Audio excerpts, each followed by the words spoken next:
আক্তার মিয়ার হাট, সুবর্ণচর উপজেলা, ৮ নং মোহাম্মদপুর। আক্তার মিয়ার হাটের দক্ষিণ সাইডে জাকার মার্কেট আমার বাড়ি।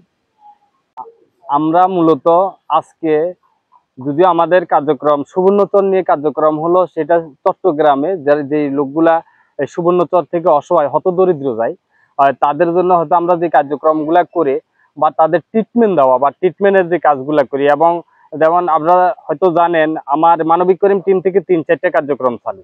প্রথমত একটা কার্যক্রম হলো যে রুগীদেরকে দেখে দেখে অসহায় রুগী যারা কোনো ট্রিটমেন্ট পাচ্ছে না এবং অর্থের অভাবে ট্রিটমেন্ট করতে পারতেছে না, সেই দেখে দেখে সেই রুগীদেরকে ট্রিটমেন্ট করানো। এবং আমার সুবর্ণচরে যেমন এই যে আমার শহীদ ভাই, জাহাঙ্গীর ভাই, জিয়াউর রহমান ভাই, যা অনেকে আছে, আমার সোমনাল্লাহ সহ আমার অনেকে আছে, কিন্তু সুবর্ণচরের কয়েকজন রুগী ইনশাল্লাহ সুস্থ হয়ে বাড়িতে আসছে, বাড়িতে ফিরে আসছে মানবিক করিম টিম এবং সাথে অন্যান্যরা যারা ছিলেন সবাই সহযোগিতায় চিকিৎসাও ইনশাল্লাহ আসছে। কিন্তু আমি আজকে আসছি নোয়াখালী সুবর্ণচরে, নিজের বাড়িতে যাব, একটু হয়তো দেখে আসবো, কিন্তু এই মুহূর্তে এখন পর্যন্ত যাওয়ার সুযোগ হয়নি।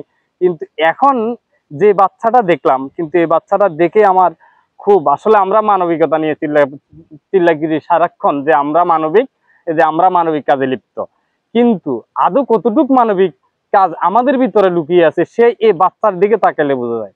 কিন্তু আমরা কিন্তু মানবিক না। যদি এই বাচ্চাদেরকে নিয়ে আমরা যদি তাদের পাশে না দাঁড়াতে পারি, তা আমরা কিসের মানবিক হলাম? এই মানবিকতার কোনো দাম নাই, যে মানবিকতা মুখের মানবিকতা। আমরা চাই যে বাচ্চাগুলোর জন্য অন্তত ট্রিটমেন্ট। কিন্তু যেহেতু আমি এখানে আসি, এই বাচ্চাটা দেখলাম, ইনশাল্লাহ আমি যেমন আমার টিম আছে এবং আমার বড় ভাইরা আছে, আমরা দেখি ওনার কাছ থেকে বাচ্চার আগে কোথায় ট্রিটমেন্ট করাইছে এবং কি কি অবস্থান। যেহেতু বাচ্চাটার খুব অবস্থা খারাপ, এটা আমরা যে মুমূর্ষু বলি, যে একজন লোক আইসিইউতে থাকলে মুমূর্ষু হয়, লাইফ সাপোর্টে থাকলে মুমূর্ষু হয়, কিন্তু এই বাচ্চাটা তার সাথে কম না। তো আমরা দেখি খোঁজ খবর নিয়ে আমরা প্রাথমিকভাবে যতটুকু পারি এই বাচ্চার জন্য এখনই দিয়ে যাব।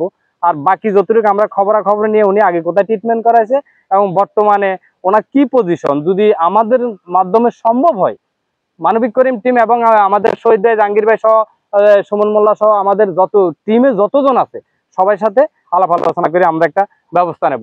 জাহাঙ্গীর ভাই ঠিক আছে তো না? সুমন মোল্লা ঠিক আছে তো?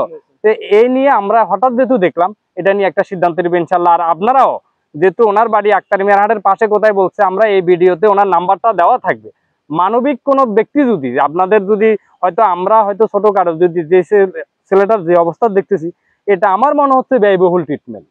যদি ব্যয়বহুলটা আমাদের সাধ্যের ভিতরে হলে ইনশাল্লাহ আমরা তো করবো। যদি ব্যয়বহুল ট্রিটমেন্ট হয়, এই ভিডিওগুলোতে যারা হয়তো পাবলিশ করবেন ওরা হয়তো ওনাদের একটা ব্যক্তিগত একটা নাম্বার দিয়ে দিবেন। যদি অন্য কোনো এই বাংলাদেশের ভিতরে হৃদয়বান ব্যক্তি অনেক, হয়তো অনেকে করতে চায় কিন্তু সুযোগ পাচ্ছে না কোন লাইনে করবে, তো ওই মানুষগুলোর নজরে আসলে অবশ্যই করবে ইনশাল্লাহ। এই ছেলেটার জন্য সবাই দোয়াও করবেন।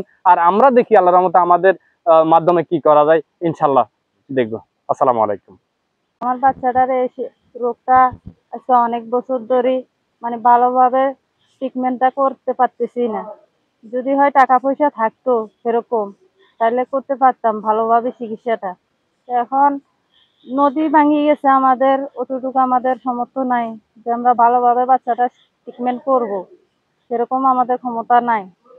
তো এরকম সবার দয়া যদি লাগে, তাহলে আমার বাচ্চাটার চিকিৎসার জন্য সবাই সহযোগিতা করব।